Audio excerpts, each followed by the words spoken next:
Портрет — один из жанров изобразительного искусства, воплощающий внешний и внутренний мир человека. В залах отдела изобразительного и прикладного искусства выставлены работы многих художников, посвященные этому жанру. Народный художник Таджикистана Иван Леонович Лисиков также является одним из известных портретистов, создавшим множество работ в этом жанре, на которых изображены выдающиеся личности таджикского народа. Одна из них — портрет врача-психиатра Минходжи Гуломова, созданная в 1972 году. На картине изображен врач-психиатр, доктор медицинских наук, заслуженный деятель науки Республики Таджикистан.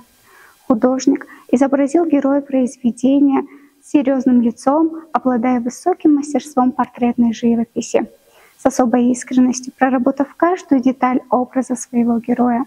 Дорогие посетители, если вы хотите узнать больше об искусстве Таджикистана, приходите в Национальный музей.